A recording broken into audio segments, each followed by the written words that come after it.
Right, so it looks like the others are probably gonna be late. So welcome everyone. Exciting. We are moving into interpretation. It should be really exciting here. Um, just want to always stick to time. Hi, God bless you. Thank you for joining. Okay, so today, interpretation part one. It's going to be a shorter lesson just to lay the foundation. And then part two, which will be in 2 weeks. Next week, I will not be available in the Saturday, on Saturday. So we might have to reschedule in the upper week. So we'll have 2 weeks to digest everything and get to interpretation part two so we can complete this and move to evaluation and the next steps. So, really, really exciting there. The learning objectives. But today we want to understand what interpretation really means. Of course, we know what it means in English, but we want to look at it in the context of biblical exegesis. And then we want to know why this is so important. And then we want to just master the different phases, a broad level overview. Before we get there, let's go back to the assignment from last week. And I left commentary on most of them, except those that came a little late. Shirley, yes, I did see your email come through. That assignment, I'll certainly look at it. God bless you. Hi, Thea. God bless you. Thank you for joining. Hi, Vanita. God bless you. Hi, Clive. Good. Thank you. Thank you. Yes, that's good. I'm glad to hear that. So, anyone, any questions, comments from the assignment? I know I left those comments, and it is so foundational, so important that I, every single assignment from this lesson will have to incorporate observation. So I want to make sure because that is what you should be doing, every single time. So we're going to make sure if we're doing observation, interpretation of a verse, we want to see you observe the scripture. And remember, the goal is I want to see how you do it in real life, so to speak, right? Outside of the context of a class. Want to see how you're going to be writing that so that you have your notes, whatever note book you're using. It was quite intrigued. I saw Lynn actually uses, paper journal, and she just took a picture and sent to me. Pretty impressive. And then others I saw work, Word documents, and so whichever format works for you. The goal is 1 year from now, when you're studying a verse, the Lord has put in your mind to study Genesis to 9, for example, you have a pattern that you record those notes that is going to be very orderly. It's so, so, so important. And the thing I love just going over the assignment, I can tell that there's such a difference this time, right? You can, such a difference, the depth of it. Probably AI is certainly doing its job, but I love what I see. Love what I see. It's way better than the assignments we've been having before. So great work, great job. This takes a lot of practice. This is something we'll be doing constantly, and I really want you to get a hold of that. Uh, so let's see. Any questions, comments on that assignment? I just felt we maybe just go over something. Let's see.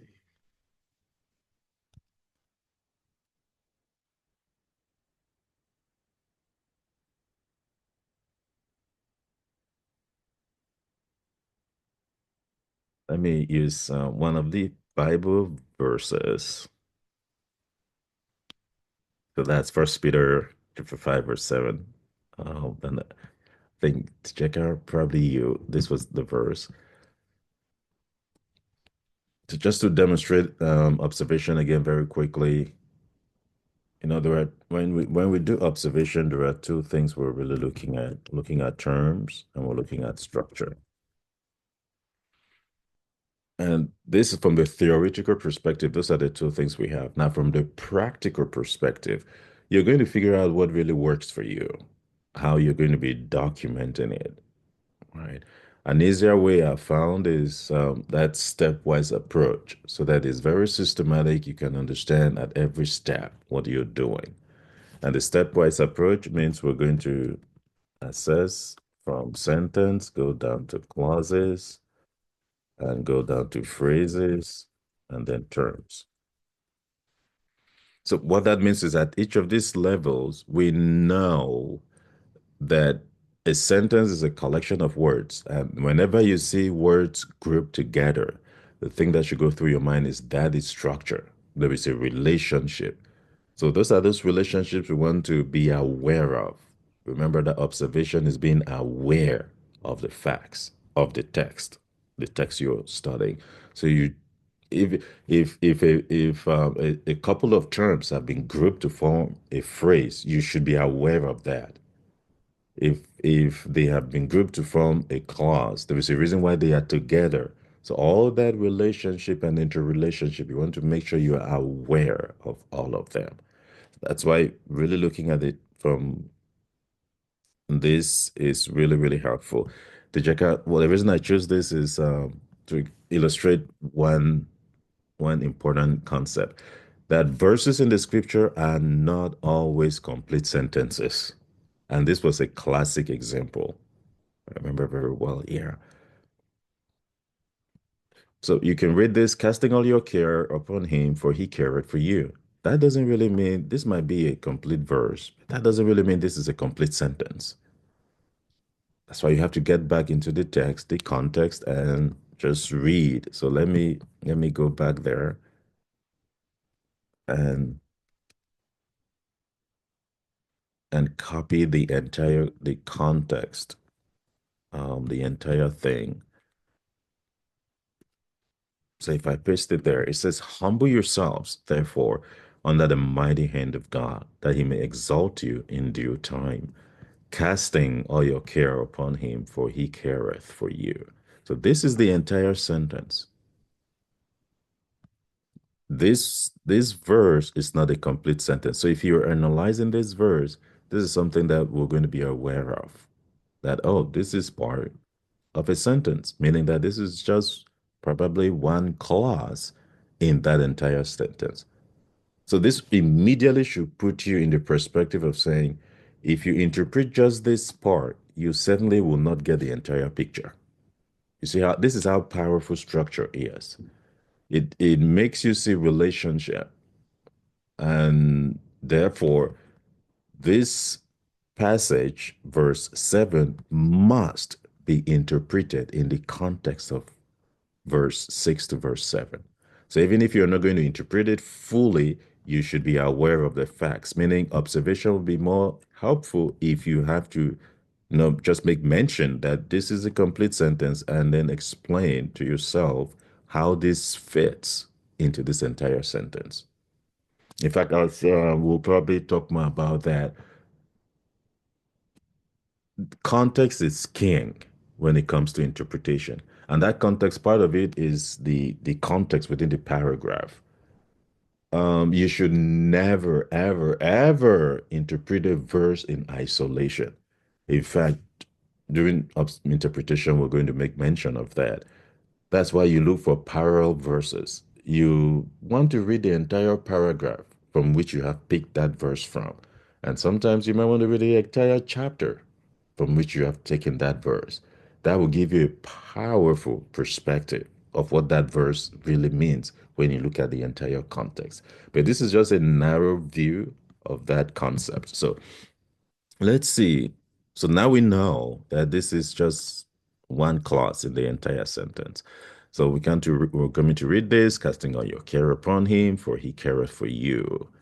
So we want to see this. We know that this sentence I can put there So if I was doing interpret or observation of this test, I'll say part of the sentence. Yep. Okay, sentence that began from verse 6, starting with humbling yourselves. Okay. So this immediately tells me there is a context to this verse. This is part of a sentence, and I must not interpret it in isolation. That's that's really the first thing I want to know. And then I want to know, okay, if that is not a complete sentence, what kind of clause is this? And Dijaka, you did such a great job. When it comes to the analysis of the different parts, your assignment was superb. You did a really great job identifying the parts. Very detailed, really. Very impressive. So that was really, really good. And you could pick this out very clearly. This is an imperative clause. It's a command. And that was really good that you did that. So just noting a couple of things. So certainly we'll not write here clauses. I'm just going to bring this over here. Okay. So I might just bring that there. I just show you what I usually do. Right? I can come here, I can tell that this is casting all your care upon him. This is a unit. You can tell is the imperative clause unit in itself. And this, it tells you, for he careth for you. So this is very clear. It's telling you the reason why he wants us to cast our care. So immediately you can tell that this clause right here has two parts. So I can do this, break that down, imperative. Let's just say I'm doing the English only, right? I don't get into the Greek. This is an imperative. It's a command. Yeah, that already tells this is really good. Really gives me, this is really all I need when I'm documenting in my own note. So I'm going to come. So I'll go here. Whenever I see a clause, I want to know what is a VP, what is a noun clause, what is a noun phrase, and what is a verb phrase. I want to dissect it a little bit. So I'm going to say this casting, that's the verb right there. And then what are we casting? All your care upon him. So you see, I cannot continue from here. What is that? That is a non-routine term. That is literal. Okay. But when you look at it, casting, it begins to say, what's the idea of cast is to throw something. So I might say, well, that might be also figurative. I put a question mark there because it's telling me casting the idea in his mind it might look literal, like throwing, but is that really, do you throw your cares? That's not really what I do. Right? You don't do that. So my telling there might be a figurative component here. Don't want to interpret this. I don't want to go get into details, but I can just, if I'm not very sure, which is completely fine, I can do this. Literal or figurative, or whichever way you want to put it, right? And I want to know, remember, in observation, one of the things I noted is I was going through the assignment, I would encourage everyone really have this template in it first in writing, and then you're going to have it in your mind. Whenever you are observing terms, number one, we want to know is it routine, the type of term versus non-routine. Always go through the same steps all the time. All right. Number two, what do I want to know? Is this literal versus figurative? Number three, what is the form and the inflections? We want to know this all the time.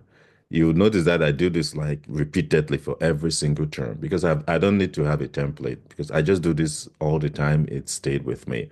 So this is the way I want you to do it. If you can remember it for now, you're starting, please have it in writing somewhere, either your notebook or when you're doing this, just have it maybe on paper in front of you all the time.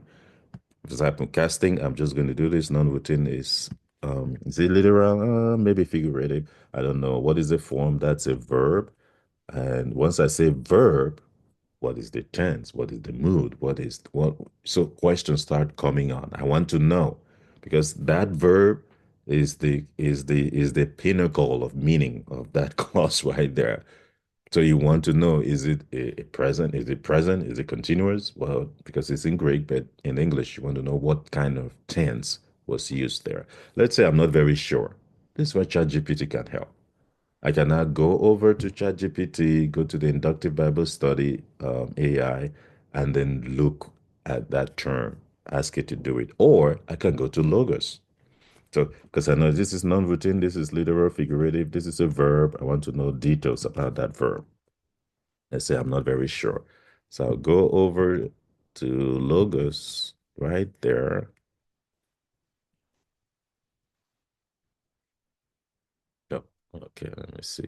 Oh, I have it there. Good. I'll go over there and then I look for that word casting. So this is it right here. It's a verb, it's in the aorist tense, it's active, it's a participle, very important. And in plural, do you see that? So this that command wasn't given in the singular, it was given in plural, meaning he wasn't talking to somebody, he was talking to people, a group of people. This is why observation is critical. And then the nominative, right? And then yeah, I'll leave this one for now. So let's just go over there. Again, this is in the Greek. In English, we can just stick with like the present continuous, like it is there. But I would suggest, especially when it comes to verbs, the Greek is usually more nuanced than English. I would suggest just get familiar with the different components of the Greek verb. You don't have to study Greek grammar, right? For example, if you have it like this is all you need. You find out what the aorist tense means.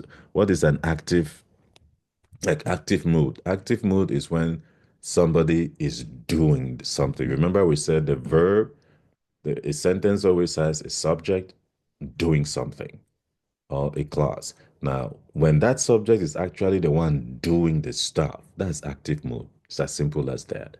The passive is when that stuff is being done to the subject, right? That rather than you casting your care, somebody is casting the care upon you, right? So that's passive. So passive is you are not doing anything and then you are the recipient of the action. Active is when you are the one doing the action. It is that simple. And honestly, yes, it matters in interpretation. It really does matter. An example is in Daniel chapter 12. I was just listening lately to a commentary on that. It says, in the last days, knowledge shall be increased. Okay. In the King James, that is what it says. Knowledge shall be, oh my goodness. I wasn't sharing my screen, was I? No. Oh, thank you, Benita. Thank you. I do apologize. I wasn't sharing my screen there. Please remind me always if I'm sometimes I think my screen is being shared when I move from one window to the other. It just doesn't get through in Zoom. Okay, so here we are. I'll just go back there. So First Peter chapter 5, verse 7. This is it in Logos. And then I'll go here, look for casting, the word I'm interested in. It's a verb. It's in the aorist tense. It's active. It's a participle. It's plural, nominative, which honestly, with ChatGPT, you don't need to have details about everything. You can just find out very quickly what all of these things mean. Since I have the paid version of Logos, if I don't know anything, I just go there and it will explain it to me. I don't know what which of the setups does this, but that's how it does it for me.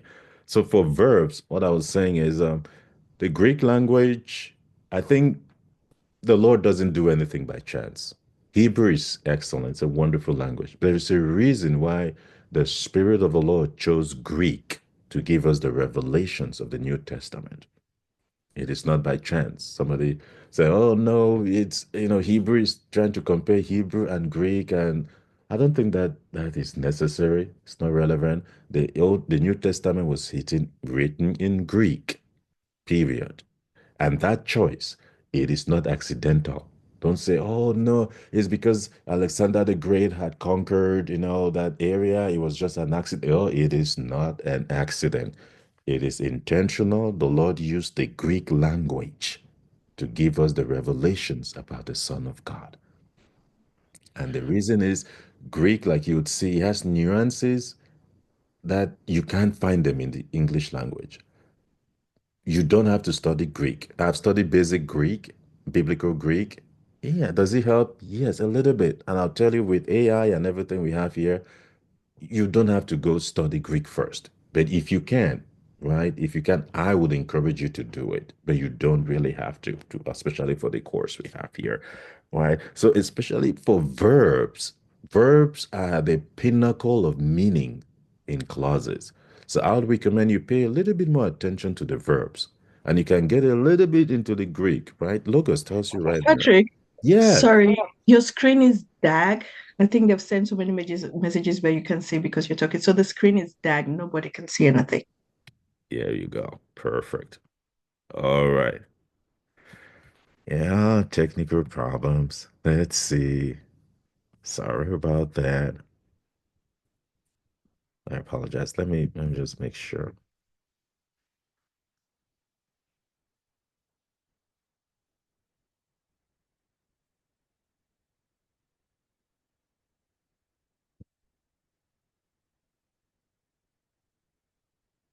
Okay. Yep. How is that?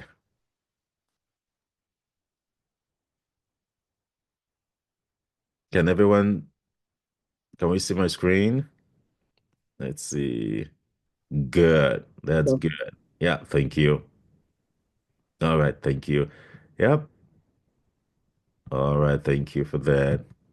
Good. And yeah, Rohan, I see you have your hand raised. Is it a question or the screen?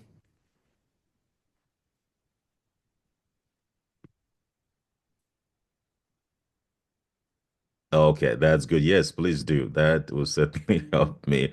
Yeah, notify me if something in right there. Okay. So let me go back very briefly. So we were there. I was performing the observation of First Peter chapter 5, verse 7, just showing you, please go in that systematic manner. It's going to make you systematic, orderly. You will not miss structure.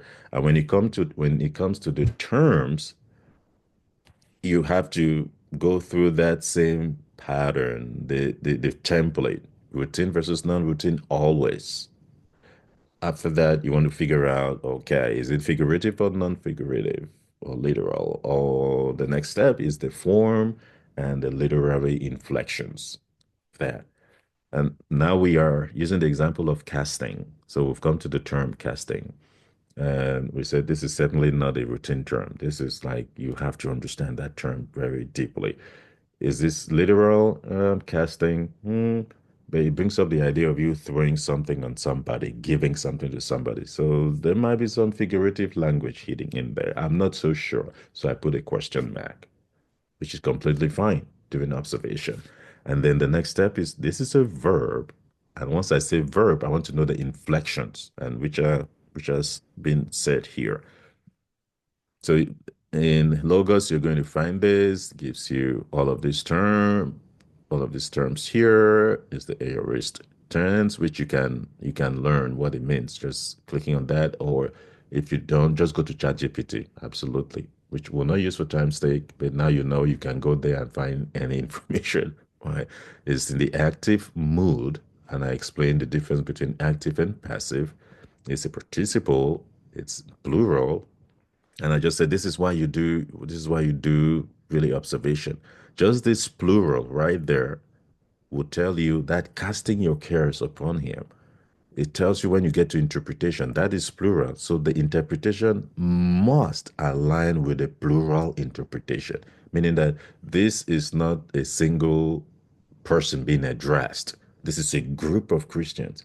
So your interpretation has to fall in that light. Yes, later on, application can be individualized, but not interpretation.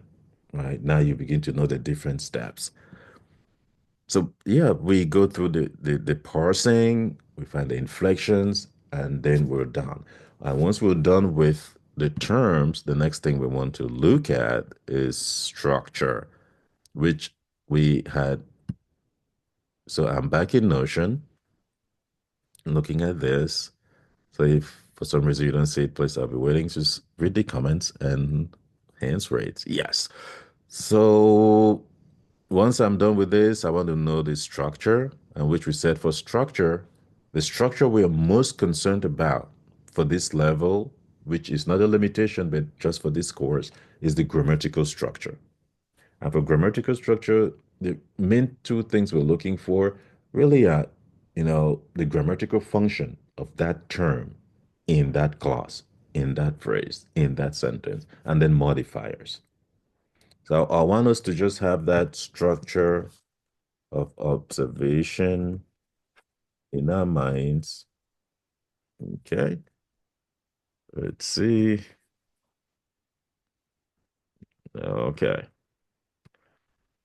let me go back and share my screen in Notion. All right. Okay.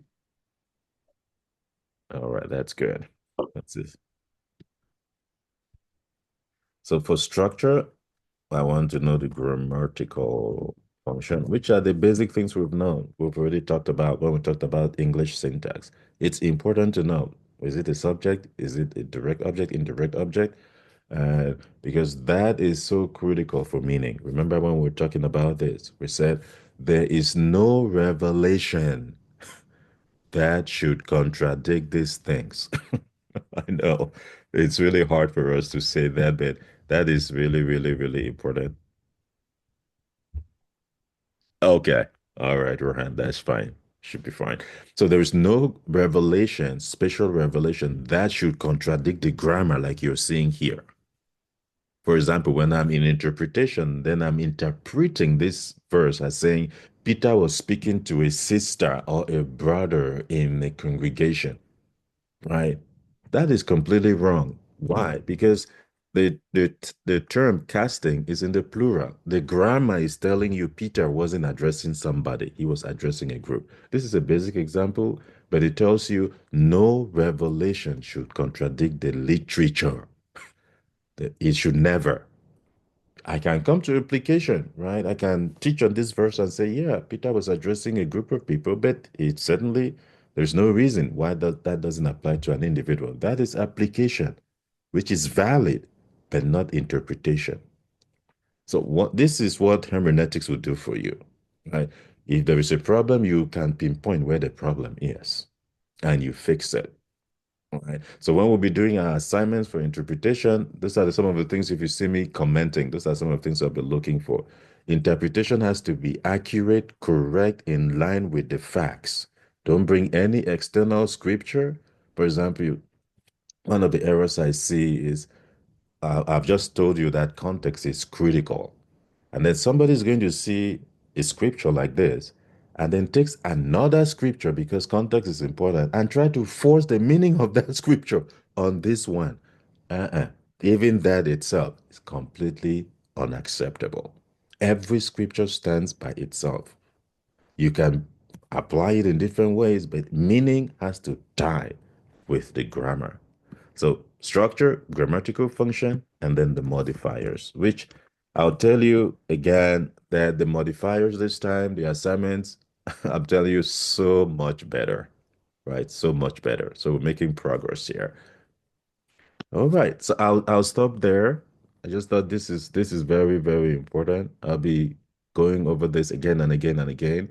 Observation is the most difficult step, is the most time consuming, is the foundation, is the most boring, but it is the most important of all. Out of experience, you have noticed every one of us, we have a tendency towards interpretation. Nobody wants to do observation, but mistakes are created here. And as the way I've seen all of you do your assignments, you have already had that foundation. So if you start thinking like that, perfect, we're good to go. You always make sure your observation is the foundation, it is correct, and then the exciting part, which we're going to get into right now, interpretation is going to be really, really, really exciting for everyone. So, yeah, any questions about that? I know that was rapid fire, really quick.